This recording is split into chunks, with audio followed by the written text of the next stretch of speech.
我在荆州市区开了一家家电维修店，为了招揽生意，我在招牌上写了上修飞船空间站，下修航母核潜艇，凡是通电的就没有我修不了。没想到真有军方大佬上门来找我修。这天我在店里正闲来无事，一位衣着得体、气质绝佳的美女推门而入。老板，你这里真的什么都能修？那当然了，没看见我的广告吗？承接核潜艇、航母维修、空间站换件，量大从优，童叟无欺。美女要修核潜艇还是航空母舰？对方显然没有心情开玩笑，他直接将手中的箱子放在桌上打开，里面的东西看上去像是一块电池，四周还用缓冲泡沫裹得严严实实，一条条细小的线路和微小的晶体纵横交错地排列着。看到这一幕，我猛地坐直了身体。这是啥？光刻机，准确的说是光刻机的校准传感器模块。实验中功率过载，核心探针阵列烧了。我们的项目组等着急用。他叫沈钦慈，是龙科院的一名研究员，因试验过程中发生意外，设备受到了损毁，导致整个项目都因此停滞。而且国内多家专业机构都已明确表态，这台机器短期内根本无法修复。若不是实在走投无路，他也不会来这小破修理店碰运气。这光刻机，美女，你是不是找错地方了？我这里是家电维修。你要不试试隔壁的五金店能不能整？沈钦慈看着我那副没见过世面的样子，心中最后一丝希望也瞬间破灭了。他叹息一声，提起箱子，转身就要离开。是啊，连国内专业机构都无法修复，一个修家电的又怎么可能行？见状，我迅速收起了玩笑。半年前，我穿越过来继承了这家维修店，还绑定了无线维修系统。几个月下来，稀奇古怪的东西倒是见了不少，但值钱的却没几个。光刻机这么高级的玩意儿，这不是撞枪口上了吗？看你手里的组件，应该是 C7 型的光刻机啊。闻言，沈钦慈脚步一滞。你怎么知道型号？告诉我，它的冲击峰值是多少？可持续多少纳秒？除了探针阵列外，还有没有其他受损的地方？闻言，沈钦慈的呼吸都瞬间停滞了，他几乎不敢相信自己的耳朵。一个家电维修店的老板，竟然能问出这么多专业的问题，那些词汇可都是绝密信息。峰值是常规功率的15倍，冲击时间大概是3到5纳秒，其他的组件自检正常。修是能修，但价格可不便宜。钱不是问题，只要你能修好，我马上申请经费。见状，我微微一笑，伸出5个手指头。行，500万就500万。沈钦慈狠狠一咬牙，虽然这价格贵得离谱，但以眼下的情形，他没有讨价还价的资格。你想啥呢？还500万？500块不还价？主要是你这个东西它修起来很耗电。500块？你确定？沈钦慈彻底懵了，他感觉自己的认知已被完全颠覆，于是急忙掏出手机，对准收款码付了款。妙之宝到账500元。见此，我咧嘴一笑，不紧不慢地戴上一副防静电手套，在桌上铺了一块相对干净的白布，然后才将箱子里面的模块小心翼翼地拿出来，放在桌面上。系统来活了。下一秒，我的眼前便出现了面板信息。检测到可修复物品 C7 型光刻机校准感应模块损坏程度88%，修复方案分析完毕。一切准备就绪后，我转身从积满灰尘的货架上搬下一个军绿色的箱子。箱子打开的瞬间，沈钦慈的眼睛都快瞪出来了。你这都是些什么东西啊？他本以为我有什么秘密武器，可箱子打开之后，里面的东西却让他大跌眼镜。一把被改造的奇形怪状的电烙铁，一个家用热风枪，剩下的工具也差不多，不是厨房里的打蛋器，就是从垃圾堆里淘回来的各种破烂。老板，你不会打算就用这些破烂来修我的光刻机配件吧？别紧张，我这些设备都是祖传的，当年阿波罗登月的时候还用它们抛过光呢。如果不是看你这是光刻机，我都舍不得拿出来用。我一边做着准备工作，一边冲着他咧嘴一笑。啥？阿波罗登月？沈钦慈嘴角狠狠地抽动了几下，虽然他此刻无比后悔走进这家店，但现在也没有别的办法了，只能死马当活马医。另一边，我已经拿起手中的电吹风，对着模块吹了起来。没有想象中的热浪冲天，却是带着一股淡淡的臭氧味。可一旁的沈钦慈却惊奇地发现，那些微米级的线路。老板，这又是什么？电质松缩作用的逆应反应作用，用特定的频率化作脉冲，使晶格金属记忆恢复。简单来说，就是帮他记起自己本身的模样。不等沈钦慈反应过来，另一边的我已经把那把难看的电烙铁通上了电，电烙铁尾端连接着一根针，正在逐渐变红。见此情景，沈钦慈震惊的情绪还未平复，心脏又紧跟着提了起来。你这是要干什么？拿着一根烧红了的大头针是要做什么？而我的脸上却露出前所未有的认真，大头针保持静止不动，然后缓缓靠向模块上被损坏的核心探针阵列。针头刚刚靠近，一股肉眼勉强能看见的电弧便闪烁了起来。沈钦慈亲眼见证了他这一生都无法忘记的一幕。你别这么惊讶好不好？这不就是个冷原子玻璃吗？龙科院的科研人员就这。显得多没见过世面啊！不就是个冷原子玻璃？你要不要听听你在说什么？这种技术，咱们在对于未来技术设想的论文中可是都不敢写的。沈清慈已经惊讶地说不出话来，他感觉自己寒窗苦读几十年所建立起来的科学观，正在被眼前这个男人用一堆破铜烂铁砸得稀碎。好了，最后一步了，重建探针阵列和微米线路。沈清慈就这么眼巴巴地看着我，从一旁的饼干盒子里拿出点小粉末，装进了小玻璃瓶里，紧接着把打蛋器放进小玻璃瓶里，开始工作了起来。这是超声波雾化悬浮？哟，见过，那说明你这个科研人员当的还行。我咧嘴一笑，紧接着又启动了电烙铁。沈清慈透过特殊放大镜看到，那原本烧毁的基板线路，此刻正在快速的修复着，而且修复好的线路比原来还要完美。此刻我的头上已经布满了细密的汗水。修好了，不过这玩意儿的精度确实很高。闻言，沈清慈瞪大了眼睛，这就修好了？这才不到半个小时的时间，你真用大头针加上这一堆饼干盒子装的玩意儿给修好了？质疑我的技术啊？你不一直都在旁边看着吗？不放心的话就检查一下呗。哦，对了，我还提升了一下你们光刻机的精准度，所以得加钱。此话一出，直接让沈清慈瞪大了眼睛。他脑海中还回荡着我刚才说的冷原子玻璃技术，在震撼之中，我自然成了不折不扣的世外高人。而现在这位世外高人居然和他谈起了最俗气的东西——钱。老板，你刚才说的那个电致撒缩什么的，是什么意思？哦，那个不是和你说了吗？祖传下来的独门手艺，不外传的。祖传下来的手艺？光刻机才出来多少年啊？你家祖上挺年轻啊。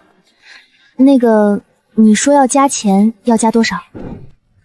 差不多这个数就行。3根手指头，这是3万还是30万？沈清慈再次愣住了，打多了不太好，但打少了似乎更不好。好，30万就30万。我说你这个女同志，不能不把国家的钱当钱啊！300块，你别老万了行不行？闻言，沈清慈那双大眼睛闪烁着不敢置信。这都修好了，你都不狮子大开口一下吗？那可是光刻机技术啊！你就是要上千万，我也得给你啊！800块一分不能少啊！对了，刚才忘了和你说了，你们这个模板的精准度，我帮你们校准了一下。实在不好意思啊，这个模板属实是有点老了，我没忍住。原先的共振频率太粗糙了，我给你们往前挪了1个百分点，应该对你们的项目没啥影响吧？你说多少？1个百分点？闻言，沈清慈顿时倒吸一口凉气。作为专业人员，他太清楚这1个百分点的含金量了。那个老板，我能要个你的联系方式吗？干嘛？我可是个正经人，东西都给你修好了，你怎么还想连吃带拿的呢？沈清慈彻底无语了，他实在有些搞不明白，眼前的男人到底是什么情况？一会儿是世外高人，一会儿又下头的厉害。不是，我是想下次万一要修东西的话，能够第一时间找到你。切，我看你是怕东西没修好，找不到我人了吧？放心吧，我的店就在这里，你随时来。如果没修好，我把那800块钱退给你就是了。沈清慈嘴角狠狠地抽了抽，但他又想到自己得赶紧回去交差了。可他刚走出店门，电话便响了起来。掏出手机一看，是院长周德厚打来的。江凌雪，你在什么地方？不是让你去修复光刻机模块吗？院长，您别着急，东西修好了，我现在马上就送回去。修好了？你在哪里修的？在一个家电维修店修好的。江凌雪，你是不是急糊涂了？那可是光刻机。院长，我没撒谎，真的修好了，核心传感阵列、微米级传导线路都修复了，而且精度也提升了1个百分点。闻言，对面沉默了许久后，才缓缓开口：“你在什么地方？我现在去接你。”一路上，研究院的车疯狂地飞驰着，前面开车的周德厚脸色铁青无比，怀里抱着箱子，浑身的神经都紧绷到了极致。他知道此刻的院长已经快到了爆发的边缘，可他脑子里却满是我那一脸的玩世不恭和那些看上去和破铜烂铁一样的修理工具。他甚至是怀疑自己刚刚只是做了一场奇葩的梦。研究院的大楼门前早就站满了各个项目组的科研人员，车子刚刚停靠在大门口，众人便围了上来。林雪怎么样？模块修好了吗？东西呢？快拿出来！咱们的项目已经等不及了。修好了吧？修好就修好了，修好了吧是什么意思啊？而且你是在哪里修好的？咱们的专业机构给出来的时间说，最短也得好几个月啊！你这才出去了几个小时就修好了？是在一个家电维修店修好。众人闻言，顿时都倒吸一口凉气。家电维修？这可是光刻机啊！你去家电维修干什么？这不是胡扯呢吗？江凌雪，你是不是疯了？你这是拿着我们整个龙科院在开玩笑啊！他浑身哆嗦的眼泪都开始在眼眶中打转。行了，都闭嘴！江凌雪，你确定修好了吗？他脑袋一片空白的点了点头。行，把东西拿到1号无尘实验室进行实验。如果修好了，你大功一件；修不好，你就准备去军事法庭吧。事已至此，也只能将希望都寄托在那个看上去极其不靠谱的修理店老板身上。1号无尘实验室内，几名专业人员身着防护服，小心翼翼地将模块从箱子里面拿了出来，进行测试。我的天，这是什么焊接工艺？修复的线路太漂亮了。江水晶不会是去找了什么我们不知道的高人吧？这简直就像是从原厂里拿回来的一样。不对，这简直比原厂的还要完美，根本看不出修复的痕迹。没过几分钟，突然听见远处的众人传出一阵接着一阵的赞叹，他有些不知所措地抬起头来看向众人。不对，这材料不太对劲，立即对这份材料进行分析。我们这里好像没有这样的修复材料。是，院长。材料组立即开始启动仪器，对模块修复部分进行全面扫描解析。江林雪的心也再一次提到了嗓子眼。院长，咱们的数据库中显示，咱们暂时还没有这样的材料。什么？连数据库里面都没有？这都已经2026年了，世上居然还有没被发现的材料！快，赶紧通电测试！周德厚已经无法掩盖心中的喜悦，众人也都一个个快速的各就各位。电源系统自检完成，无异常。内部逻辑单元检测完毕，无异。电路测试完毕，数值在可控范围之内。大屏幕上一条条绿色信息弹跳出来，每一个声音都让在场所有人的心脏狠狠地被击中一次。一个被宣布物理烧毁的模块，居然通过了所有的自检流程。这不科学啊！快点进行精准度测试！周德厚身体晃晃悠悠地坐在了椅子上，仿佛整个人都虚脱了一般。报告院长，数值有些不对劲。科研人员的话让一旁的沈清慈瞳孔猛然一缩，他死死地握着双手，手心里的汗水都浸透了衣袖。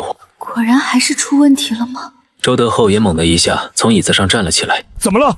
有什么问题？这好像是一个很高级的光刻机模块，数值比咱们之前使用的提高了1个百分点。我怀疑这个模块不是咱们的，可当前世界貌似不具备这样的水准啊。提高了1个百分点！周德厚整个人宛若遭雷击一般，眼睛一翻，直接倒了下去。众人也都面带兴奋，看着大屏幕上滚动的数据，可一旁的沈清慈却依旧呆呆地望着众人。那我们的光刻机校准模块，这算是修好了吗？修好了吗？你把那个妈字去掉，是修好了。小雪呀，这不是修好了，这是突破！你立功了！大脑一片空白，木讷地指着自己的鼻子。他现在还没从担惊受怕中走出来。什么？我立功了？刚才院长都说自己要上军事法庭了，这怎么眨眼间就又立功了呢？江明雪，鉴于你在本次重大技术攻克难关之中的卓越表现，现在我任命你为本研究组的组长。他已经开始怀疑自己的耳朵，能够进入龙科院工作就已经是普通人的天花板，升任组长自己根本不够格。难道是因为这模块的修复，所以他现在相信了那个看上去十分不靠谱的年轻人说的话没错，他不光修好了光刻机模板，甚至连1%的精准度调整都是真的。说吧，江组长，很多专业机构都说修不好，你这是去找了哪个军工还是哪个总参？这么大的事儿，我得亲自登门拜谢。我真没骗大家，我真的是在一个修家电那里修好的。修理摊子，修个电视机都费劲儿，咱这可是光刻机呀！江凌雪，你不会是在逗我们开心吧？就是，你这玩笑一点都不好笑吗？我真的没开玩笑，当时我实在没办法才去的那家修理店，因为它门口挂着的牌子特别吸引人。牌子？什么牌子？上修飞船空间站，下修航母核潜艇，但凡是通电的，就没有修不了的。话落，整个实验室内顿时鸦雀无声。然后我就进去了，那老板用电烙铁和热风枪，还有个打蛋器就把模块修好了，最后一共收了我800块钱。看着众人的反应，声音也一点点弱了下去。而此刻的众人看向沈清慈的眼中，也都充满了震惊和不敢置信。打蛋器修理光刻机，这都哪儿到哪儿啊？真有这技术，恐怕全世界都得为他干一仗。见状，周德厚立刻上前一步，冲着众人大声喝道：“这件事暂时设定为最高机密，谁敢乱传，以间谍罪论处。项目组现在立刻按照全新的精准度给我制作一批芯片出来，我要在最短的时间内看到成果。”话落，周德厚却冲着他招了招手：“小雪，你先别走，你还记得那个修理店在什么位置吗？”“记得。”“那行，你带我过去一趟。”我想见识见识这个老板。你在外面等我一下，我去拿个东西。如果这个老板能够把这个东西修好的话，那他想要什么，我周德厚都满足他。几分钟后，终于等到了急匆匆跑过来的周德厚。可当他看见周德厚怀中抱着的东西时，心中顿时咯噔一声。这不是南斗3号全球卫星导航系统的芯片吗？院长不会是要让那个老板修理这玩意儿吧？这能修好吗？不久后，两人便开车来到了我的店，一进门便熟络地与我打起招呼来。老板，好久不见。哟，这次还多带个人，这是找我茬来了？不是老板，您别误会，您修理的东西没有任何问题。这是我的一个长辈，他听说您手艺高强，也想让您帮忙看个东西。既然对方不是来找茬的，那就放心多了。既然是回头客的话，就给你个面子，把东西拿出来，我看看怎么个事儿。而周德厚自打一进门就打量着店内的环境，这里比他想象中的还要破。他本来以为一个能修理光刻机的地方，最起码有点专业性的设备，可这里不光没有任何专业设备，反而比一般的维修店都要破上不少。听见我的话，周德厚也打开了手中的箱子。老板，您看看这个能修吗？我装模作样的拿起芯片研究了起来，实际上内心开始疯狂的呼喊系统。系统，赶紧扫描。检测到可修复物品南斗3号卫星导航芯片，军用加密版，损坏程度92%，主逻辑门节度过载，数据缓冲器失效。军用，一进门就知道这老头不一般，没想到居然还是军方的人啊！看样子自己应该是被上面盯上了。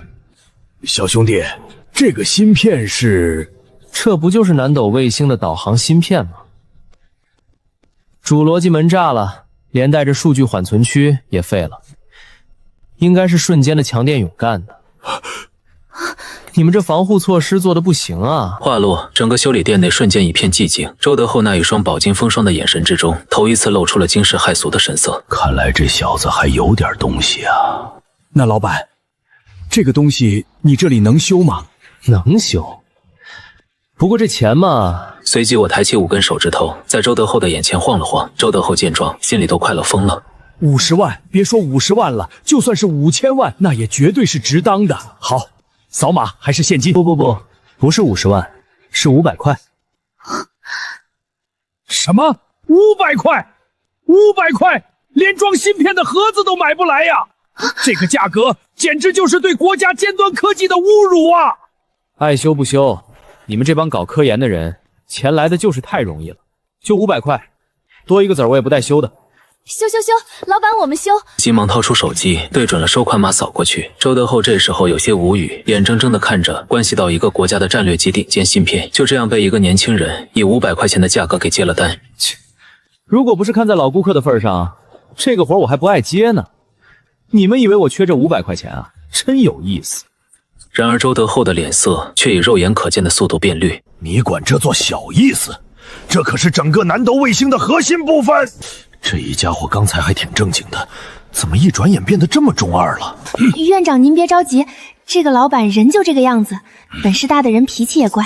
我可不管脸色变成了猪肝色的周德厚转身到了角落，然后将另一个小箱子提了出来。箱子打开，周德厚心脏都快从嗓子眼里面蹦出来了。一把不知道从哪个牙科诊所找来的老式手钻，一个老式的夹板，还有一个像是手摇的咖啡机，这几样东西加一块卖给收破烂的都不止5块钱啊！周德厚实在是有些忍不住，颤抖着双手指着那一堆破铜烂铁，声音颤抖道：老板，你不会是要用这些东西修理我的芯片吧？怎么嫌弃我的家伙事儿啊？那你们自己拿回去研究吧。我这小修理店容不下你们这尊大佛。我瞬间不乐意了，直接将工具一扔，坐在了椅子上。修，老板，我们修。你看我们钱都付了。见状，急忙当起了和事佬。周德厚憋得满脸通红，却被沈清慈给硬生生的压了下去。我白了周德厚一眼，紧跟着将夹板缓缓地夹在了芯片上。与此同时，沈清慈十分熟练地拿起我的特殊放大镜。透过放大镜，周德厚和沈清慈看见了不可思议的一幕。这是什么技术？你这是在给芯片做烫发呢？周德厚浑身汗毛都炸裂了起来，只感觉自己这么多年的科研白干了。夹头发的夹板能修理芯片，那自己学了那么多的东西算什么？早知道这样，自己上超市20块钱买个夹板得了呗，500块钱都省了。小雪，你确定它是这么修好的光刻机？这简直就是在哄小孩啊！咋看这也不像是修东西啊。对啊，院长，你看那个粉末，这个技术叫超声波雾化悬浮。超声波雾化悬浮，这是什么技术？这玩意儿书上有吗？我懒得搭理他俩，拿起牙科的手钻，粘着粉末修复芯片破损的地方。这一套流程和修补光刻机模块大同小异，只不过材料上却大有不同。一道道肉眼难以看见的电弧，从针尖跃迁到芯片线路上，精准地修补着每一处塌陷下去的地方。这可比手撕嘎子离谱多了。好了，完事儿了。这就好了。这可是南斗卫星导航的芯片啊！你这才多长时间就修好了？哪怕是放在专业机构，没个几个月的都想不出方案来啊！那不然呢？敲锣打鼓捡个彩，再让你们领导讲几句。周德厚现在是真想骂人，这小子能力挺强，就是这个嘴是真毒，一句话给他怼得一口气都上不来了。看着我将各种工具随手扔进了箱子，那随意的模样，简直就像修了个不亮灯的电饭锅那般简单。一股巨大的荒谬感席卷了周德厚全身。我一定是疯了，要么就是在做梦，这怎么可能啊？周德厚的脸色瞬间憋得通红了起来，看上去仿佛呼吸都有些不顺畅。院长，你没事吧？哎，我就给你们修个东西，你可别死我这儿啊！我还要靠这个小店养活自己呢。没事。周德厚努力地让自己平静下来。院长，你要习惯，这就是老板的常规操作。常规操作，小雪呀，你知道他这一套流程下来对我打击多大吗？咱们整个龙科院几百个专家耗尽了心血都没解决的问题，让他拿几个破牙钻和烫头发的夹件就给搞定了。老头，东西我已经帮你修好了。另外，你们那个跃迁算法有点低级，我帮你们改了改。还有那个底层的龙子数量不够多，排列也有问题，我也帮你们调整了一下。举手之劳。看着周德厚恢复如初，我这才长长的呼出一口气，说道：“本来还想让周德厚加200块钱的，但看着他刚才都差点背过气了，还是算了吧，别真把老头给交代在这里。”什么？这么短的时间内，你不光修理好了芯片，还给优化了算法，重新排列了灵楼布置，这真是人能干出来的事儿？好了，芯片拿回去吧。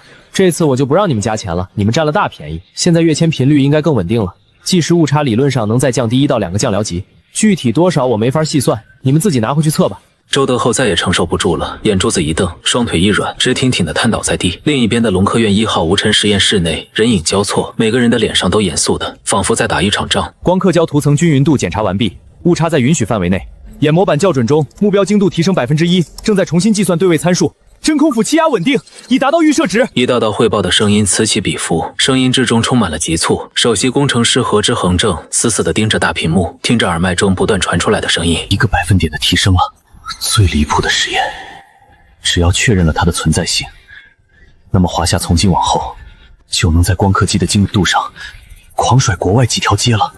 一个修理摊子修出来的东西，仍然让他有些不敢相信。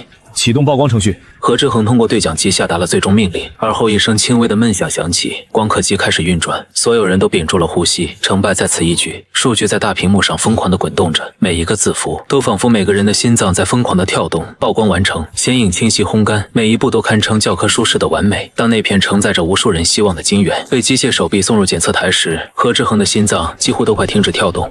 检测结果完美，所有单位项目正常，结构完整，实际精准度对比提升1.2%。整个实验室瞬间安静了下来，所有人都仿佛木头人一般被定了身。成功了，我们成功了！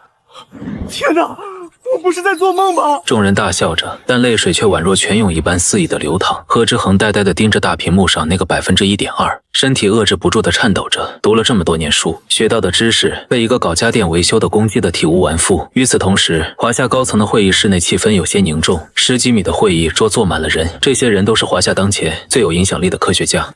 周德厚的报告大家看过了吧？都谈谈想法吧。宋明远敲打着桌面，声音有些温怒。众人的桌面上摆放着一份来自龙科院第7研究院的最新报告。这还有什么好说的？周德厚简直就是在胡闹。C7 光刻机校准模块，那是核心中的核心，就是放眼全球能够修复的国家也屈指可数。他倒好，拿给一个家电维修去修理光刻机模块，真把光刻机当成电视机了。严老直接拍而起，脸上满是愤怒。我同意严老的看法。报告里面写着什么祖传手艺，民间高手，他以为这是在写武侠小说啊。我看他周德厚是压力太大，出现幻觉了。我们被西方国家砍了这么多年脖子了，大家心里着急我们是可以理解的，但越是这个时候越要保证头脑清醒。周德厚这是在虚报，这已经不是简单的失职了，而是严重违纪了。会议室内的气氛越发的浓重起来，几乎所有人的意见都非常的一致。宋明远听着众人的议论，眉头皱得更深了。他了解周德厚是个严谨到极致的科学家，绝对不会是信口开河的人。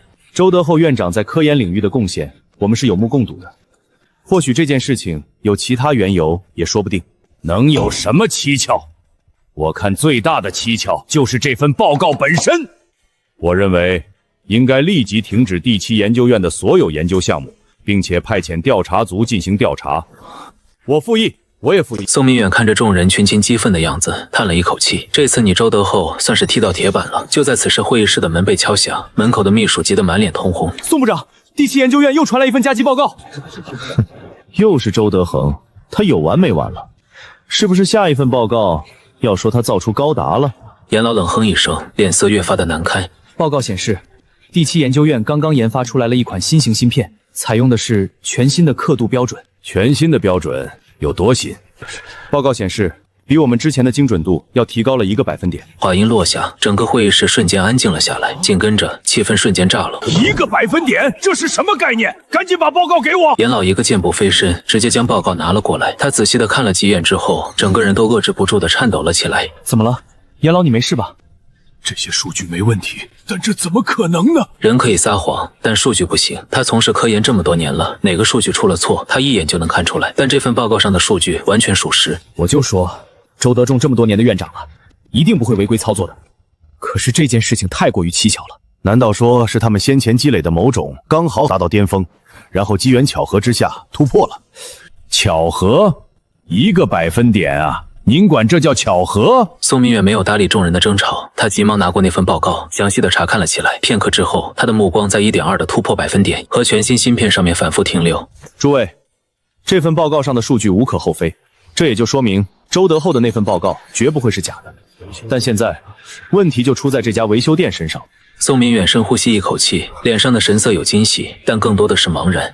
家电维修，民间高人还是祖传手艺，这些字看起来都很正常。但他一个家电维修居然能维修光刻机，最重要的是他还修好了。宋部长，我怎么感觉这不是真的？那可是光刻机模块啊，怎么可能出自一个家电维修店啊？光刻机模块啊，那是核心中的核心，全球能修复的国家都屈指可数。或许这是周院长在掩人耳目，也许那个什么家电维修店是周院长的一个秘密基地。又或者周院长是在掩盖什么真相？一名民院士眉头拧成了一个疙瘩，会议室内顿时又吵闹了起来。芯片的成果让他们震惊不已，但他们越是震惊，对这个家电维修店就越是好奇。这个家电维修店，我们一定要了解一下。这样，小李，你帮我安排几个人去找一找这个维修店。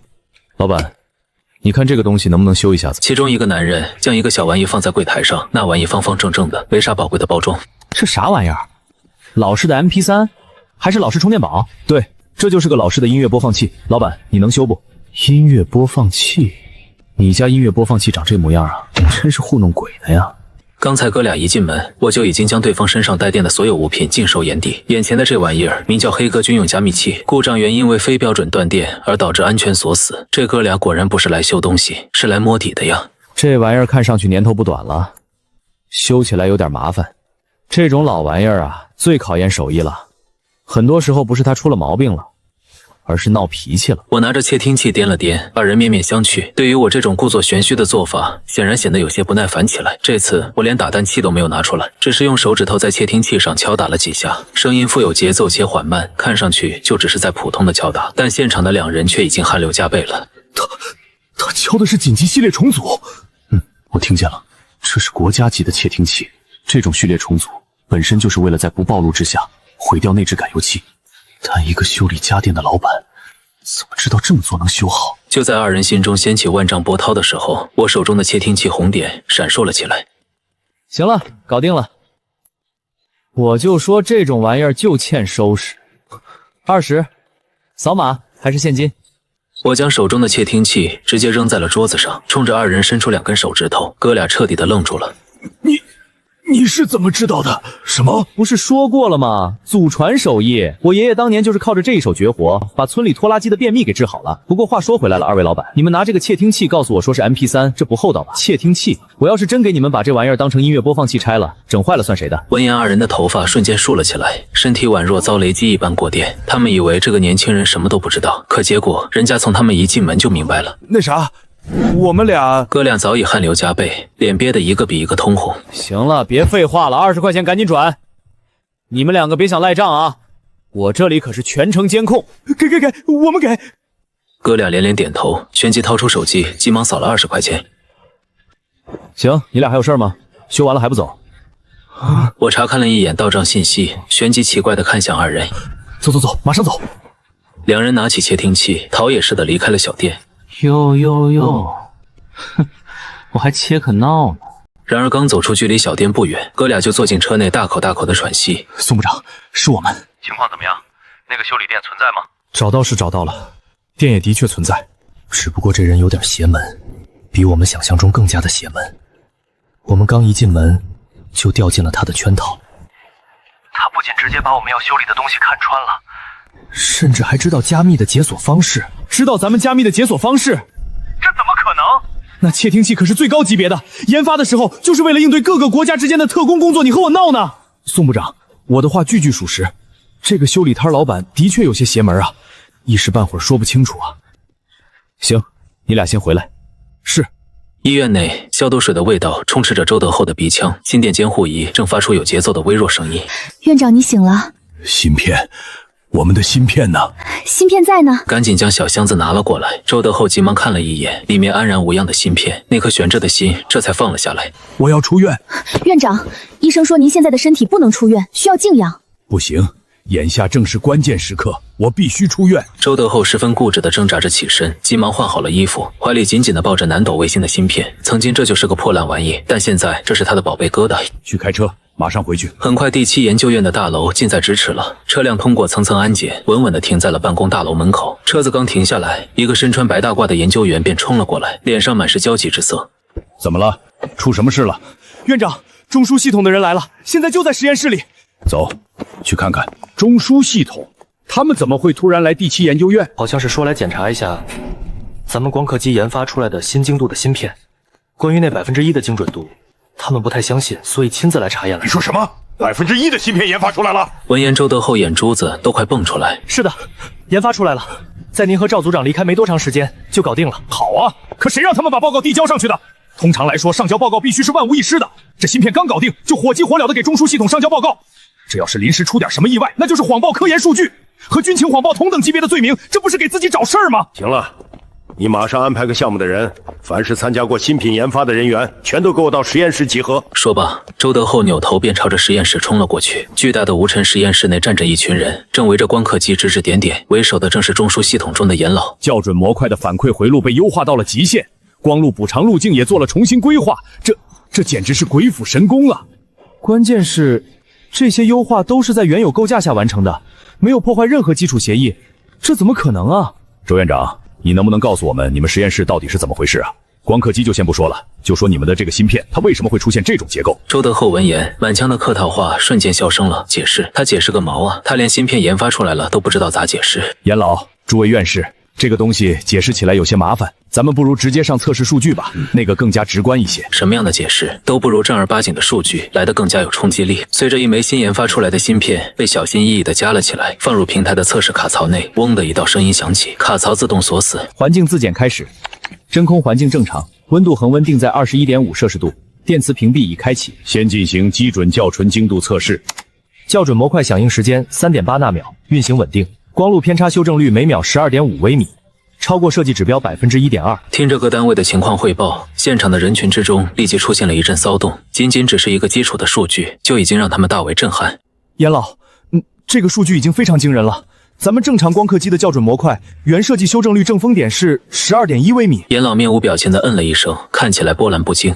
基准测试通过，开始第2阶段的高强度负责测试。周德厚同样的面无表情，但他遏制不住颤抖的身体，早就将他此刻焦躁不安的内心给出卖。指令输入完成，全息投影立即出现了宛若洪水一般的数据，疯狂地涌入了芯片之中。这一测试是在模仿光刻机，在极限的条件之下进行超高精度的曝光状态以及复杂运算状态。芯片占用率99.6%，温度开始上升了，45度、67度、70度了。成败在此一举。实验室内一片寂静，只有众人疯狂吞咽口水的声音不断的响起。在以往的测试之中，芯片一旦超过了安全温度，将会直接启动自我保护，频率降低，校准性能也会大大的减弱。然而此时此刻，全息屏幕之上，校准响应时间数据却丝毫没有落下，依然稳定的维持在3.8纳秒。温度稳住了，已经76度了。这怎么可能？它的散热功率是怎么稳住的？这不符合我们的设计方案啊！严老和众人面色凝重地看着全息投影，这已经颠覆了他们对于传统意义上的科学理念。周德厚此刻突发奇的想要玩一波大，好好的让中枢系统这帮领导们开开眼。全体都有，准备最终测试，模拟光刻机在极限震动、高热以及复杂电磁干扰下的运行状态，进行超精密校准与纠错测试。院长，极限震动和强电磁空扰那是最高标准，没有任何一枚芯片能扛得住，会瞬间烧坏的。老周啊，我们已经看见了全新芯片的成功之处了，你不用再测试了，这已经非常完美了。但周德厚此刻就像是疯了一般，根本听不进任何人的话，哪怕是严老在，但这第7研究所是他周德厚的地盘。你们没听见我的命令吗？立即执行！我说了不许测，我看你们谁敢动！严老这事是真急了呀！这么好的芯片，如果因为周德厚突然间增加上去的难度整坏了，那他们这帮人都心疼死。负责测试的各个单位的众人纷纷双手悬空，额头上的汗水顺着脸颊滑落了下来。中枢系统的严老不让测，但周德厚偏要测。一个是比研究院规格还高的中枢系统，一个是他们的直系领导，得罪哪一个都不好整啊！测。是。各单位的科研人员不敢违抗周德厚的命令，刚刚才停止运转的光刻机又启动了起来，屏幕上的全息投影数据再次疯狂的滚动。周德厚，我告诉你，这次实验如果失败了，你就等着上军事法庭吧。周德厚宛若没听见一般，眼睛死死地盯着大屏幕。全息投影的屏幕上，代表校准偏差率的数据不断的上升起伏着，代表着芯片在极端的情况之下维持光路校准。突然间，全息投影上面出现了最终的偏差概率，一连串的00偏差0失误，众人顿时都瞪大了眼睛。我是眼花了吗？重新测试，再来一遍。闻言，严老脸色憋得通红无比，牙齿都咬得发出咯吱咯吱的声音。周德厚这个老家伙是非要把这个芯片搞坏了才肯罢休吗？这次所有工作人员没有丝毫的犹豫，全息投影再一次运转了起来，最终的结果依然是0，一遍、2遍、3遍，每一次的测试结果都是0。老天爷啊，5遍了！咱们以前的芯片连1遍都无法承受啊！疯了，周德厚一定是疯了！这真是一个修家电的给修好的东西，简直就是奇迹啊！严老这时再也忍不住了，周院长，你到底是从哪里找到了那个能把光刻机运用到这种地步的神？够了吗，严老？我们的芯片能不能符合你们的标准？够了，够了，周院长，太够了！那之前您说的让我去军事法庭的事儿，周德厚这回也有些小肚鸡肠了起来。第7研究院放眼龙国，根本就啥也不是。中枢系统的人为什么会过来？还不是信不过自己？测试1次你信不过，一下给你干了5次，你信不信？你看你，周院长，咱们都一把年纪了，还这么较真儿呢。那个谁，你去我车里后备箱，把我那个上好的大红袍拿来，给周院长尝尝。周围的众人都看傻眼了，整个中枢系统谁不知道严老的脾气大？周院长，这是咱们5次测试的详细数据报告，请您签字。我来，这点小事儿怎么能麻烦周院长呢？严老连忙从工作人员手中接过那一叠文件，细细的查阅了起来，脸上的笑容也越发的浓郁。 5次的测试数据都是不同的结果，这芯片的稳定率怎么还能持续上升呢？真是活见鬼了！看看这反馈曲线，严老看着那一叠数据，越看心里越美得慌。这样的数据要是多一些，还有鹰酱过什么事？老周啊，哥们儿问你个事儿，这玩意儿真是那个修理家电的老板搞出来的？严老美美的将资料塞进自己的公文包内。怎么还是信不过我？不是不相信，主要是这个事儿吧，它太匪夷所思了。最起码你也得告诉我他用了什么材料，这对咱们的科研事业也是一种贡献。行吧，那我给那个老板打个电话吧，你们都别出声了。陈老板啊，没打扰到你吧？我是那个沈清慈的叔叔啊，我那天下午在您那儿修过东西的，您还记得我吧？哦，是你啊，运好了，打电话干啥？讹我来了？没有，我就是来和你报喜来了。你修好的那个光刻机的模块啊，特别好用啊！你这不是废话吗？能不能说点我不知道的？为了给你修理那个阳刻机，我还专门从老干妈盖子上抠下来锡，碾碎成粉末焊接的。啊，我本来打算用动物饼干的盖子来做的，只收几百块钱，算是便宜你们了。闻言，现场的众人都愣住，这都哪跟哪儿啊？老干妈的盖子都能搞光刻机技术，一个卖辣酱的技术是不是有点太超前了？陈老板能修理光刻机的方法还真多啊！我头一次感觉光刻机这玩意儿咋这么廉价呢？啥玩意儿的盖子都能抠下点东西来修一修。不是我说，大叔，你有事没事啊？我这边还忙着呢，隔壁刘婶还等着电磁炉炒菜呢。没事了。周德厚话音刚落，我便直接挂断了电话，然后整个实验室都陷入了一片死寂之中。那个老板最后说了句啥？他说他要修电磁炉。他能修光刻机，为啥要修电磁炉啊？周德厚喉咙猛地窜动几下，艰难地回答道：“他说邻居刘婶炒菜等着急用。炒菜。”严老眼神呆滞地重复了一遍，紧跟着整个人面朝黄土背朝天，直挺挺地倒下去。送医院，快送医院！十几分钟之后的医院病房内，医生，病人怎么样了？问题倒没多大个问题，就是急火攻心，血压飙升的有点厉害。你们干什么了？这么大岁数的人了，可不能干那刺激的事儿啊！闻言，周德厚心里悬着的一颗心终于落了下来。刺激的事儿，还有什么能比光刻机是用老干妈盖子修好的更刺激？是啊，这简直就是颠覆了所有的科学理念了。这个修家电的到底是个什么人啊？周院长，我们能再联系一下那个老板吗？我们想知道，到底是哪个牌子的老干美的盖子能修理光刻机？这对我们非常重要。周院长，你可不能藏私啊！这是对我们整个华夏都有益处的事情。你放心，功劳都是你的，我们不和你抢。我没说你们抢功劳，只是这老板脾气不是很好。咱们这些人身份再不一般，在人家眼里根本就啥也不是。你们等我找个好点的机会，我会说服他为国效力的。众人见状也不再说什么，纷纷点了点头。午后的阳光懒洋洋的，结束了一上午的工作。嘴里叼着牙签的我，双手枕在椅子上晃悠着，想着今天吃点啥。就在这时，门外忽然间传来了一阵亲切的呼唤声：“小陈啊，小陈，还没吃饭呢吧？你瞅瞅这电磁炉修好了就是快呀！大妈刚做的红烧肉，你快尝尝。”哎呦，谢谢大妈。要论做饭的味道，饭店里800种调料做出来的味道，都不如家里脂肪盐和老抽做出来的香。是大妈谢谢你啊，每次修理东西都不收钱。今天要不是你啊，大妈连饭都吃不上了。你那手艺啊，比那官方售后都好使呢。刘婶一边说话，好事。另一边的中枢系统宋明远办公室内，2名男子站在宋明远面前，脑袋都快低到地上去了。宋明远坐在办公桌后，后背挺得老直溜，他的面前摆放的正是被我修理好的黑鸽窃听器。这可是军用级窃听器啊，保密序列位于甲等级别，核心技术更是咱们各个研究院改了许多遍才改好的。就让一个修理店的小老板干破亿了，他用了多长时间？5分钟。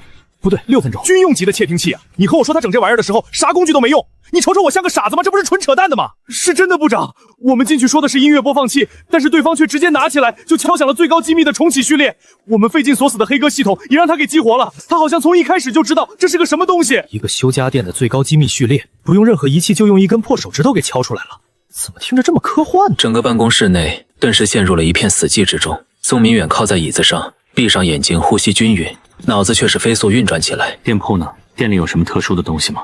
也没有吧，好像就是一家十分普通的修理店，里面遍布油污、零部件、电导体，而且十分的杂乱。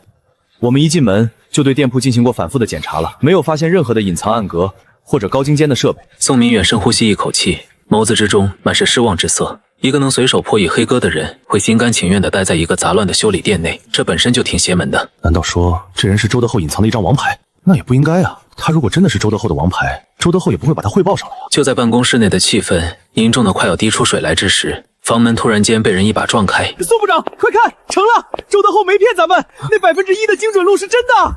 你们这报告哪儿来的？宋明远接过那一叠报告，看了几眼之后，瞬间皱起了眉头。严老带着我们去了趟第7研究院，这份报告就是从那里拿回来的。怎么样，宋部长？有了这份报业单，咱们就可以向全世界宣布，华夏在光刻机领域的突破性发展了。严老呢？他怎么没和你们一起回来？严老住院了。住院了？啥病啊？没啥病，就是看见报告太过兴奋，抽过去了。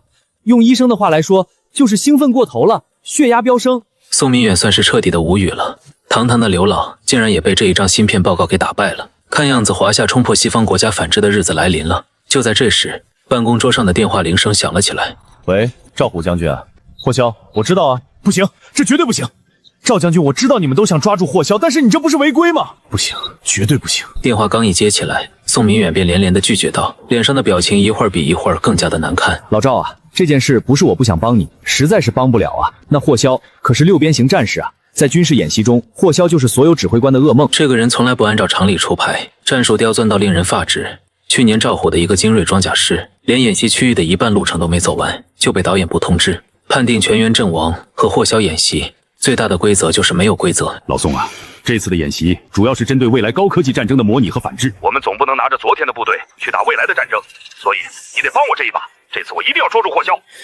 老赵啊，这不是我不帮忙，部队有部队的规矩，科研院有我们科研院的规矩，咱们是两套系统，你不能拿着科研院的东西去部队打擂台啊。宋明远满脸的肌肉都在颤抖着，这要是真帮了，那他罪过可就大了。演习部指定是要鉴定武器装备，到时候怀疑到自己头上只是时间问题。规定是死的，人不是活的吗？老宋部长，你就帮我这一次，我那新训练出来的好兵送你几个，给你站岗，还有我20年的陈酿茅台也给你拿几瓶。站岗我有警卫员，酒我也不缺。宋哥，叫你宋哥行不行？什么激光武器、电磁脉冲的，你给我来点，我也不让你太为难，哪怕是你们实验室里面稍微有点苗头的原型机都行啊。赵虎的声音都带着几分恳求，宋明远的脑门也开始冒汗了。他知道军演在部队里代表着什么。你从我这里搞到装备了，那就失去了演习磨练的意义。我说宋哥，霍霄的战术那叫磨练吗？超音速导弹、无人机蜂群，整得跟科幻片一样。我这边雷达都不带显示的，就被导演部通知演习结束了。实在不行的话，你给我来几个精准指导芯片，我自己装带头上去行不行？不行，赵将军，这是原则。宋部长，你真是好样的，那你就等着给我收尸吧。赵虎直接把电话狠狠地挂断了。宋明远抱着盲音的听筒也愣住，完了，这回彻底的把赵虎给得罪了。第7研究院实验室内，机器的轰鸣声和身着研究服的众人来来往往，行色匆忙。周院长这是要干啥呀？咱们研究院有这么多项目吗？不知道，好像是周院长把南斗3号给修好了，要测试一下性能的。南斗3号不是航天系统部报废项目吗？周院长上哪儿修好的？不会又是那个修理店吧？那个修理店难道连南斗3号都能修？下面的人有些懵逼了。自从那个莫名其妙的修理店出现之后，他们的工作就像是做不完一样。以前机器还能歇一歇，但现在机器都不带停的，人都得连轴转。哎，你们几个聊啥呢？赶紧的吧，周院长要来了。话音落下，周德厚便从大门走了进来。他一身防护服，怀里抱着个小箱子。吴正，准备工作做得怎么样了？报告院长，一切准备就绪。好，南斗3号全球卫星导航系统高精度原子钟同步芯片的测试正式开始。南斗3号芯片准备就绪，目标锁定完成。模拟干扰信号启动，强度5级。只是在干扰信号报告的时候稍微卡顿了一下，5级干扰，这几乎是在模拟战时最恶劣的环境。这样的环境之下，足以让任何顶级的导航系统完全变成瞎子。好，那开始吧。伴随着周德厚的命令下达，一架无人机开始进行移动，在投影的侧面是无人机的所有详细参数，紧跟着整个投影中的环境发生巨变，各项数据开始疯狂飙升，无数杂乱的信号错综复杂，直接将无人机笼罩其中。刚刚还稳稳的无人机，此刻摇摇晃晃起来。警报！无人机的航线已经偏航。周德厚看着屏幕上的数据，脸上的表情有些失望。失败了吗？果然啊，这个世界对每个人都是很公平的。陈远洲能够修好光刻机已经是最大的极限，现在让他来修理南斗卫星导航系统，显然还是有些专业不对口了。不过能把光刻机修理好，这一项能力就已经是非常的逆天了。但就在周德厚低头失望的片刻，现场忽然间响起了一阵惊呼声。他猛然抬头看去，只见全息屏幕之上竟然出现了第3个数据。根据名称显示，那是来自于芯片自己的数据算法。他将无人机的数据死死地按住，然后自行又捆绑了一套算法，最终大屏幕上的数据稳定的一动不动。无人机在天空之中安然无恙地盘旋着。这是什么？咱们南斗卫星里面有这玩意儿吗？南斗卫星里面没有，但陈老板那里有。周德厚露出一个极其得意的笑容。当时我就说过了，把里面的算法改了改，但是他万万没想到，我的随便改改，竟然是能让无人机在5级的干扰环境之中生存下来。这小子的脑子里面到底装的是什么东西啊？如果能够将他给带到我的研究院的话，那我还不得起飞了？这老板到底是什么人？什么东西都能修的吗？众人顿时纷纷好奇起来。光刻机模块少了人家整好了，现在南斗3号芯片人家也整好了，而且经过我手的东西比新的都要好使。伴随着一道道振奋人心的汇报声响起，现场顿时沉静一片，所有人都愣住。这一组组的数据代表的不仅是南斗3号的成功，更是华夏科研史上从来都没有过的突破。而周德厚也在手机上按下了一个电话号码。喂，陈老板，是我，南斗3号的芯片啊，就是你差点死我店里，你打电话来干啥？讹钱来了？不是讹钱，我是想告诉你，你修好的那个芯片现在稳定在了毫米的%之内，这是一个非常可观的数据啊。哦，还有啥事儿？周德厚兴奋地说了一大堆，对面的我却没有半点兴奋的意思。陈老板，你就不惊讶吗？这数据惊讶？我为啥要惊讶？你以为我是江湖骗子啊？我有节操的好吗？你以为我白拿你那几百块钱呢？陈老板，我不是这个意思。好，挂了。周德厚有些懵逼了，他怎么感觉这是我给他设下的一个圈套？院长，你没事吧？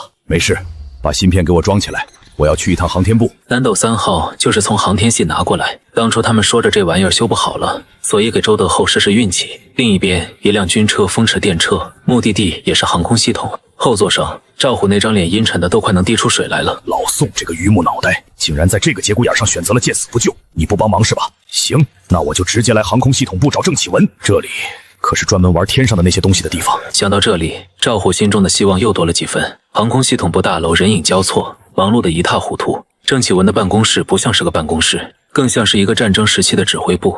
电话铃声此起彼伏，来来往往的人群宛若菜市场一般热闹，每个人都像是打了鸡血一样，就差在脸上写个急字。部长，这份无人机引擎报告需要您签个字。你等等，部长，3号发射基地的线路改进方案需要您看一眼。郑启文坐在椅子上，一手拿着电话，一边眼睛还得盯着送过来的文件。他现在都想化身成哪吒了。这时门口忽然间传来一声兴奋的声音：“老周啊，什么风把你吹来了？什么风？南斗3号芯片的风呗。怎么样？看一眼，我给你把南斗3号修好了。南斗3号那个项目不是报废了吗？你上哪儿修的？这玩意儿的性能现在可是哇哇叫啊！我们实验室已经给你做了初步的验证工作了，定准度、抗干扰能力，绝对都能让你大吃一惊。行了，老周，我现在没时间和你扯淡。你看看我这边的文件都快堆成山了，你自己随便看看吧。今天没时间和你折腾了。我真给你修好了。周德厚顿时是眼珠子一瞪，不乐意了。老周，我再跟你说一遍啊，南斗3号这个项目早就被上面判了死刑了，修复需要大量的金钱和人力物力，而且最终不一定能保证完成。可我真修好了，你看一眼再说话行不行啊？行，你们第7研究院最牛了，但是现在我要批改文件了，你赶紧把这个东西拿走。你要是真修好了，这个玩意儿就送给你了。郑启文直接一把箱子推了出去，周德厚的脸色瞬间难看了起来，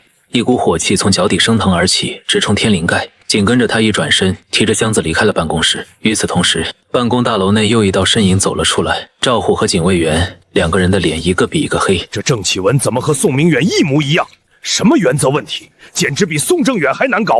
自己威逼利诱都用上了，可是郑启文愣是不吃这套。南斗3号简直就是对牛弹琴。两人刚走到院子里，就听见了有人骂骂咧咧的：“南斗3号不是前些时间一个雄心勃勃，但是最终被终止了的高精尖端项目吗？”赵虎一扭头，刚好对上了周德厚那一张比鬼怨气还重的脸。这位先生你好，你刚才说的是南斗3号吗？周德厚闻言一抬头，顿时愣住。好家伙，这人自己虽然不认识，但是那肩膀上的小星星，自己却看得清清楚楚的。首长好，就是南斗3号，这是我们第7工学院刚刚修复好的南斗3号芯片，但是郑启文那个老家伙不识货，非说我这南斗3号是假的。周德厚急忙冲着赵虎敬了个礼，然后把他的小盒子摆了出来。南斗3号，我记得这个项目的确是报废了，那是以前，但我们研究院把这一难题攻克了。我们已经对芯片的技术进行了升级，目前精准度能精确到一只苍蝇，抗干扰能力超强，就算是天被捅破了，也能照样工作。最关键的是，它拥有独立运算法。周德厚可算是找到了发泄的机会，接二连三的兴奋的介绍道：“真有这么厉害？”赵虎听得一愣一愣的，他是个将军，让他带兵打仗行，但是搞这科研数据，他是一窍不通。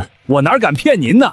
这要是装在导弹上，指哪儿打哪儿；要是给单兵装备用上，深入敌后标记位置，随时和指挥部联系，多完美啊！赵虎此刻脸上的表情，从最开始的感兴趣变成了疑惑，现在是最后的震惊。他不由自主的呼吸有些急促了起来，他做梦都想着干死活肖，精准定位，超强抗干扰，独立通信通道，每一句话都精准无比的砸在了赵虎的心坎上。你能为你说的这些话负责吗？当然了，我是第7研究院的院长，我这么大个院长，说话还能不算话？好，既然如此，我愿意拿出专项经费来，全力支持你量产它。如果这笔专项经费不够，我会给你申请一批补充经费来推进研发。但是我们部队必须要第一个试用，而且短期内你们不能给别人使用。那啥，将军，量产还不行，因为咱们这个芯片，它的加密、河道和逻辑运算都是独立的，是全新的体系。它就是一把能打开未来世界大门的钥匙。但是这把钥匙咱们现在只有一个，而且我们目前还不太清楚这把钥匙的内部构造。这枚钥匙最要紧的是，它需要和天上的卫星进行对接。你放心，我会向上面申请最好的科研院来帮你的忙。我就不信咱们泱泱大国有成品，还没办法破译这么个小玩意儿。不行的，将军，科研院办不了这个事儿。什么意思？咱们整个国家的科研院，你说哪个我就去找哪个，还办不了这么一个小小的芯片？赵虎的眉头拧成一个疙瘩，在他的眼中，有了成品了，那就是有了作业了。有了作业了，你抱着抄不就完了吗？将军，这个事儿科研院真办不了。那找谁办？家电维修摊儿。什么玩意儿？赵虎的声音陡然提高了数倍，他都感觉自己的听觉是不是出现了问题了？科研院整不了的事，你要让一个家电维修摊整？你和我闹呢？这可是关系到一个国家未来战略走向的顶尖项目啊！将军，我知道这个听起来挺离谱，不过这事一时半会儿我也说不清楚，咱们走一趟您就知道了。此刻的修理店内，空气之中弥漫着一股塑料烧焦的味道。我正拿着一把小镊子，夹着一个比大米还小的电容，正在给一台老旧的功放做替换。丁修复80年代功放一台，获得科技点2，当前科技点1940。伴随着我放下镊子，一道机械音响了起来。这都多少天了，修的东西不是电饭锅就是电磁炉。科技点长得比蜗牛还慢啊！上次修理光刻机和南斗3号芯片，看看人家那科技点长得多猛，照这个速度下去，别说是歼星舰的制造图纸了，连单兵外骨骼的零头都凑不够啊！就在这时，一辆军车稳稳地停在了店铺门口。赵虎看着眼前这条平平无奇的街道，眉头都竖了起来。将军，就是这里了。街道上略显杂乱，各种小商贩的叫卖声不绝入耳，人倒是不少，但看上去和其他小街道没什么差别。你把秘密基地放在这里，不怕暴露啊？咱们从哪里进？口号暗号是什么？秘密基地？将军，没有秘密基地，也没有什么入口，这里就是咱们要来的修理铺。周德厚，你是不是以为我和你闹着玩呢？南斗3号连科研院都搞不定，你给我带来这么个破地方，军演马上就要开始了，你当我的时间打水漂呢？赵虎沉默片刻之后，瞬间是炸了。将军，你别激动，咱们的南斗3号就是在这里修好的，而且不光如此，前几天的光刻机精准度也是在这里调好的。如果这里整不了，那我想全世界都没有一个地方能整得了。啥？还能修光刻机？赵虎瞬间愣住了，谁不知道光刻机这玩意难搞啊？这个破地方还能修理光刻机？他细细地打量着周德厚，对方可是正儿八经的第7研究院的院长，这么大的身份，不至于骗自己来这么个破地方。行，先进去看看，如果里面和你说的不一样，哪怕你是天王老子，我也让你下岗。赵虎整理了一下衣服，朝着修理铺走去。周德厚也是长长的呼出一口气，旋即跟在其身后走了进去。丁检测到可修复物品：闪光3型战术手电筒、内部电路板短路、猎鹰单兵战术护目镜、热成像涂层脱落、蜂鸟微型通讯器、信号接收模板损坏。几个人刚一进来，我便从赵虎身边那个人身上获取到了可修复信息。都是军用品啊，而且为首的男人一看就知道身份不低，应该是个军中大佬啊。老板，好久不见啊！大叔，很久不见了，身体怎么样？虽然自己不怎么待见周德厚，但是顾客就是上帝，该礼貌还是得礼貌点。身体好，芯片也好，经过陈老板修复的东西效果都不错，我们回去之后做了全方位的测试，性能比原版还要好不少。行了，你说点我不知道的行不行啊？一旁的赵虎看得直摇头，他本以为店主最起码是个40、50岁的男人，结果没想到就是个20来岁的毛头小子。本以为店里面会有一些特殊的精准仪器，进来之后除了一些铁锈味，还有空气中漂浮着的烧塑料味道。年纪轻轻油嘴滑舌，轻浮还自大，这样的人也是高人，简直就是胡闹。将军，这还没开始呢，你上哪儿去啊？周德厚，咱俩的账以后再算。哎，那个头，你那个警卫员腰上的战术手电筒电路板有问题，还有他身上的护目镜热成像涂层都秃噜皮了，晚上用和瞎子有什么区别啊？哦对了，他耳朵里面那个微型的通讯器信号模板也烧了，不怕到时候炸死他？我的声音不大，但是却是清楚地传到了每个人的耳朵里，尤其是赵虎的警卫员一脸不可思议地看向我。怎么回事？报告将军，手电是前几天训练的时候不小心弄坏的，护目镜和通讯器出了故障。我本来打算今天换新的，但是咱们突然更换路线，没来得及。这么重要的东西你全给整坏了，让你出来是执行任务逛公园呢，不上报不更换，这要是在战场上就是个活靶子。赵虎本来就在气头上，这个时候直接是指着警卫员的鼻子破口大骂，但是转念一想，赵虎的身体也呆住，他们从一进门什么都没说，这个年轻人是怎么知道这些的？你怎么知道的？赵虎这时候才后知后觉，那一双眼睛死死地盯着我。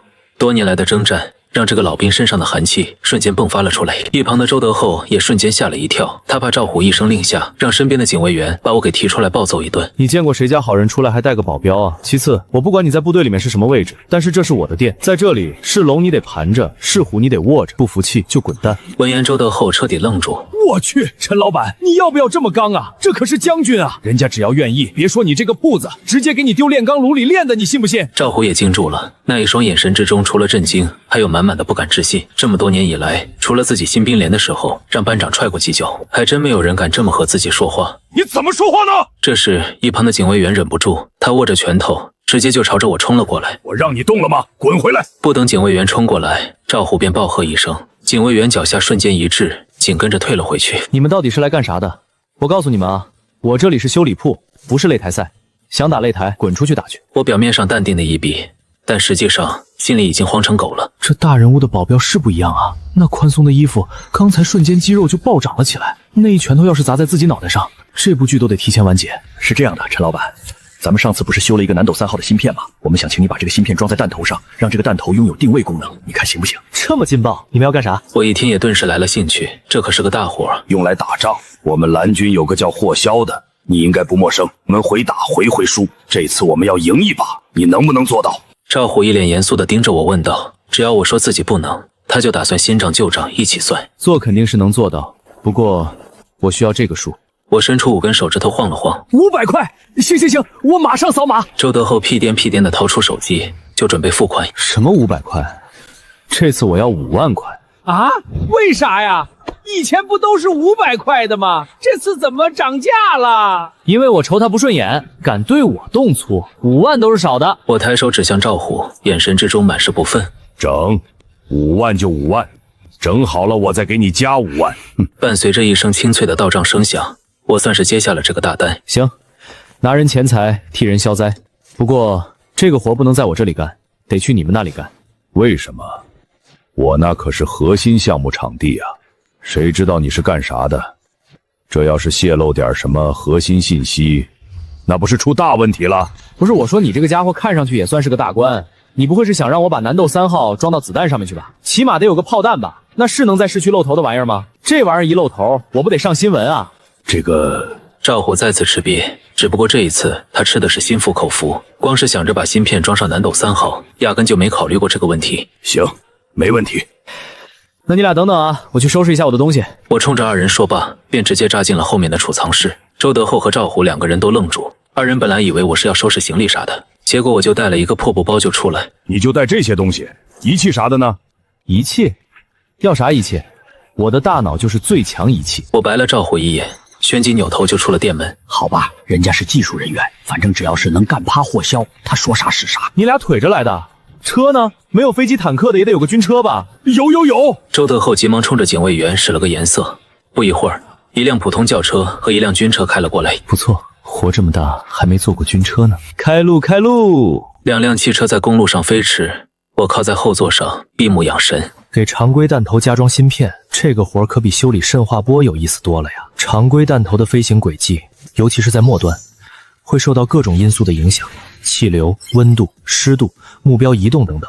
所谓末端修复，就是在弹头即将命中目标之时的最后阶段，通过内部的微型动力装置进行姿态调整，修正这些偏差。几小时后，2辆车缓缓地驶入了一处戒备森严的营区，高墙电网，3步一岗，5步一哨，士兵们荷枪实弹地来回巡逻着。一进入这里，我就感受到了一股强烈的肃杀。真不愧是军营啊，这股子气氛就是霸道啊！陈老板，我们到了。闻言，我抱着自己的破布包下了车。进入大楼之后，心中也是大为震撼。这就是比自己的修理店气派啊！巨大的厂房式结构，空间开阔，各种叫不出名字的精密仪器正在运转着，穿着各种各样工作服的工作人员正在各自的岗位上忙碌着。而我的出现也立即引起了众人的注意。那不是赵将军吗？身后那个年轻人是什么人啊？不知道啊，看上去不像啥大人物啊，倒像个乡下来的毛头小子。别瞎说了，能让赵将军陪同的人，能有普通人吗？老魏，让大家把手上的活停一下，过来集合。不一会儿的时间，几十名身着工作服的军工便站成了一排。给大家介绍一下，这位是第7研究院的院长周德胜，这位是陈远洲，一个修理铺的老板。众人齐刷刷地看向我，顿感万分疑惑。修理铺的老板来这里干什么？周院长，还请你给大家做个介绍。是将军，诸位，我们这一次来这里完全是为了这个东西。说着，周德厚便从小箱子里拿出了那一枚芯片。这是什么东西？没见过，什么高科技吗？看上去不一般，但具体是干什么用的？众人顿时都伸长了脖子，看向周德厚手里的东西，满脸好奇。这是南斗3号卫星导航上面的芯片。南斗3号，这项研究不是被叫停了吗？人工技术、金钱、时间，我们都不具备啊，这怎么又出来了？老魏作为基地的头把手，立即接过芯片，仔细的查看了起来。不愧是南斗3号，无缝一体成型，目前还没见过这种技术。基板材料也不一般啊，不是普通的硅基，更像是碳基材料啊。你们看这精度，至少得是3纳米以下了吧？这是哪个实验室整出来的？功耗呢？散热呢？这么高的极权速度，一旦运行起来，发热量绝对不低啊！短暂的几秒钟时间，众人便是叽叽喳喳的尖叫了起来。赵虎看在眼里，虽然自己这里是军事基地，但是能进入这里的军工们，也都是从其他科研院挖过来，就这么一帮人，都是能用眼睛看出这南斗3号的恐怖。看样子这玩意儿的确是有点东西的，你们觉得怎么样？对不起，将军，我们看不懂，我们只知道这东西不一般，能生产出它的科研院肯定不一般。老魏苦笑着摇摇头说道，其他人也是迎合着点点头，脸上一个比一个懵逼。赵虎听的脸色都是黑了，他一直以为自己这里的人员十分的优秀，没想到这么一个小小的芯片，这帮人竟然是看都看不明白。陈老板，你来帮他们介绍一下吧。赵虎深呼吸一口气，看向了一旁的我。我从进来之后就开始四下张望着，这里的仪器和环境和自己的修理铺，简直就是一个天上一个地下。不过好归好，但是让这么一群草包用，实在是有些大材小用了。我轻笑一声，走到众人面前，拿起芯片。行吧，早知道你们看不出个所以然来，但是也没想到你们这么菜。众人听的都是眉头一皱。你小子谁呀？能进入这里的哪一个不是学历最低博士？这个毛头小子看上去大学都没毕业呢吧？说话口气咋那么大？也不怕闪了舌头啊？这玩意儿叫南斗3号，这个你们都知道了哈。它的核心运算单元采用的是114核子序列，你们看不懂也是正常的。114核子序列，这是什么玩意儿？我们想知道它的集成度这么高，运算起来之后散热该怎么处理呢？这个我已经给你们改装过了，它采用的是通铂比特和温超导材料，完全可以适应现实的日常稳定运行。芯片上面的这些微孔，这些就是微型温差发电的进排口，它能够将运算产生的热能转化为电能，从而实现功能系统的自给自足。我指着芯片一脸平淡地说道，可在场的所有人却都不淡定，尤其是周德厚这个院长更是瞪大了眼睛。